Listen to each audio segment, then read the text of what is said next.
Spring training is underway, and we heard from Alex Cora on Tuesday, and he sounds more than ready for the 2023 season to start and to leave 2022 in the rearview.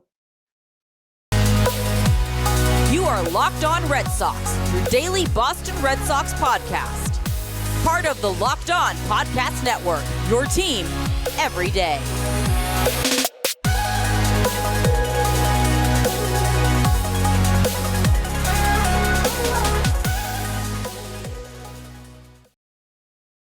Thank you for making Locked On Red Sox your first listen of every single day. I'm your host, NESN's Lauren Willand, and spring training is here. Baseball season is among us, and we are getting our first look at some of the Red Sox who are in Fort Myers at the moment. Many of them are down there already. They're ready to begin spring training as they prepare for 2023. And we've talked a lot about on this podcast kind of the questions surrounding this team. And of course, that means the lineup, because we don't really know what this lineup will look like. It's going to look a lot different than last year and in years past. We certainly know that. There's a lot of new faces. It's kind of hard to predict who's going to bat where. And even Alex Cora was a little bit tight-lipped on it. And that's probably because he's not even really sure himself.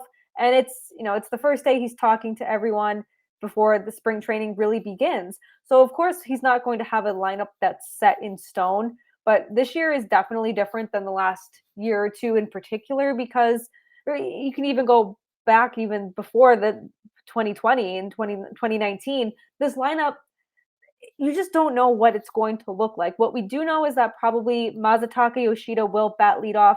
Everyone has kind of hinted toward that. And Alex Cora also said on Tuesday that he's going to separate Yoshida and Devers in the lineup. They're both lefties, so that does make a lot of sense there. So with Yoshida there, Devers is probably going to hit third. And I like him there. I like him there, or I like him in cleanup. But I really do like Rafael Devers in that third spot in the lineup. And Alex Cora today, he said, we've got a bunch of lefties and we've got to find a way to balance it.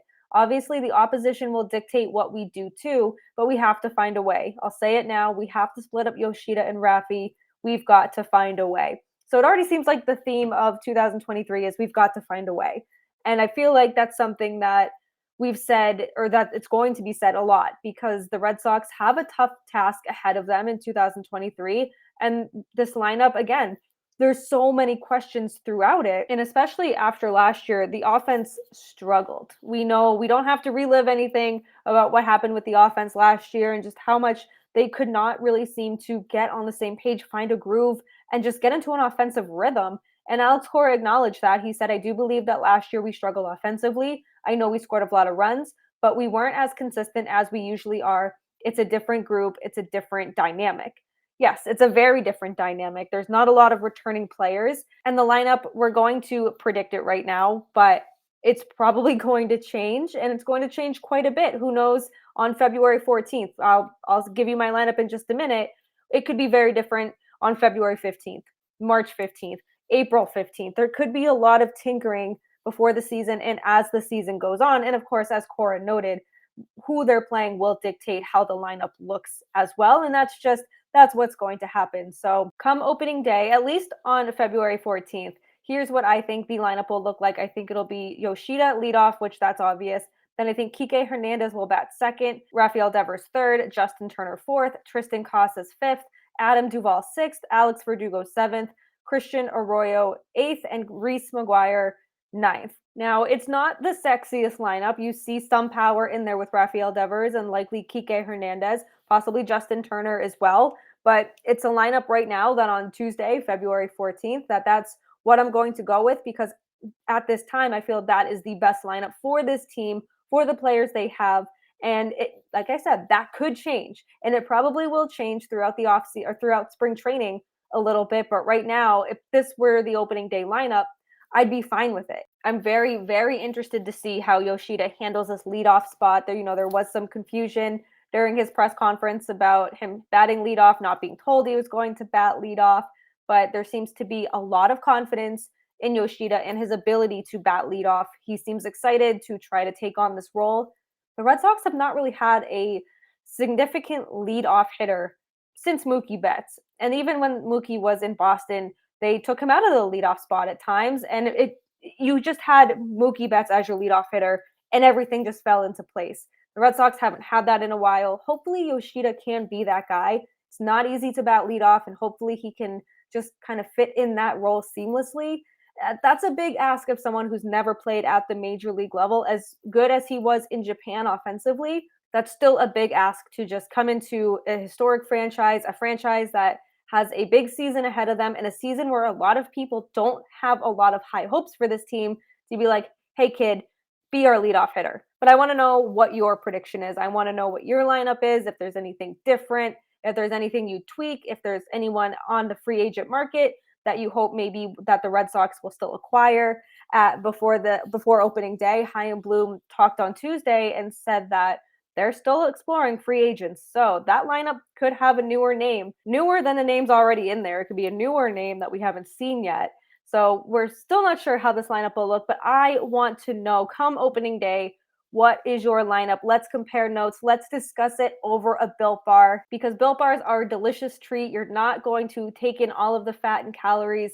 And if that's exactly what you're looking for, then you have got to try a Built Bar. The holidays are over. It is Valentine's Day. So if you're like me, you're going to be eating some candy, especially the day after when it all goes on sale. And I know that my goal is always surrounding eating healthier, making the gym a bit more of a priority. And it's no different this year. I am staying on track this year. I hope you are too. And I'm able to stay on track because of Built Bar.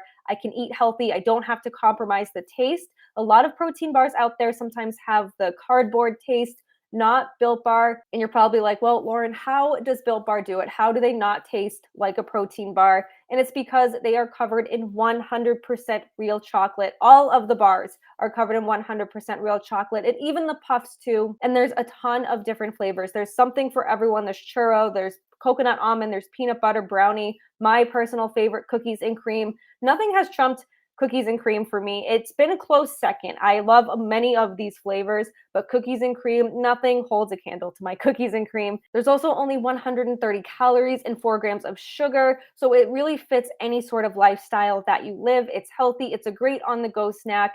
And now you don't have to wait for your box of Built Bars to show up at your door. For years, we've told you about going to Built.com and getting your box delivered right to your door. Now you can get them at Walmart or a Sam's Club. If you go to Walmart, you head right to the pharmacy section. They have them there, and Sam's Club as well. They have the 13-bar box with flavors. There's brownie batter, there's churro.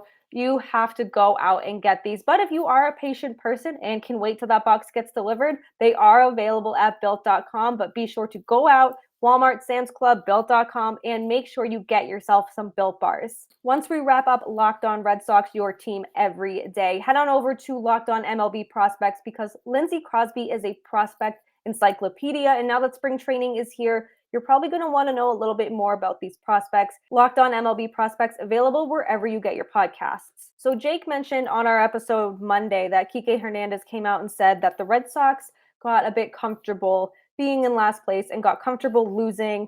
And I mean, you look at their record, 78 and 84, last place in the AL East. Very uninspiring baseball for a lot of 2022. And now there's a lot of turnover going into 2023.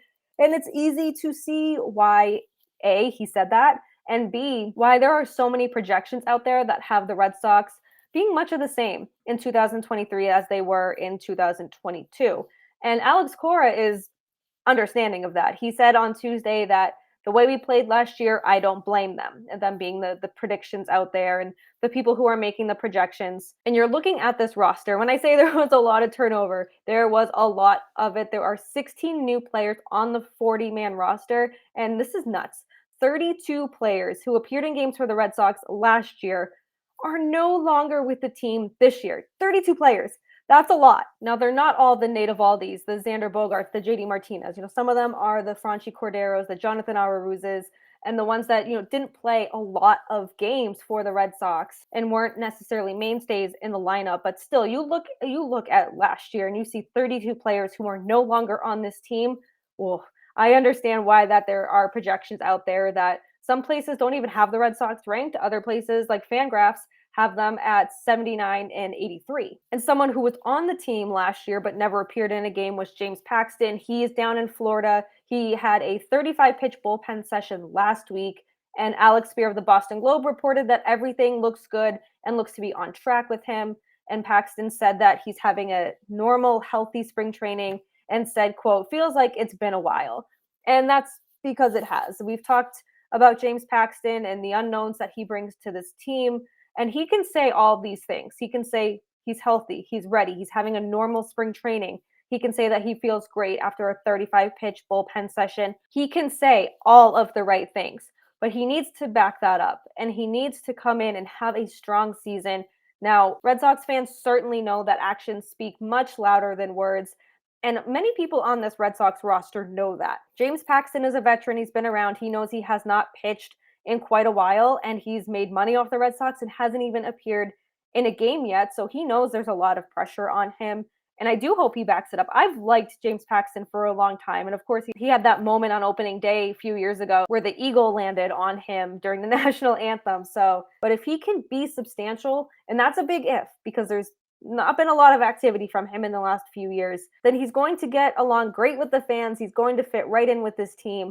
And I'm glad that he's saying all these things now. But like I said, words mean nothing. You have to show it with your actions on the mound. There are a few other quick notes from Tuesday, mostly pitching related, but we'll talk about Chaim Bloom's comments that he made on Tuesday when Jake returns from Arizona and gets back in New England, and we can sit down and go through all of them together. But there is one I want to talk about really quick, and there was a bit of an awkward exchange between Chaim Bloom and a reporter who asked him if Kiké Hernández has the resume to be making the kind of comments that he did in regard to the comfortable being in last place, comfortable with losing, and that he added that he's not Xander Bogaerts. And Chaim Bloom replies with, what do you mean he doesn't have the resume?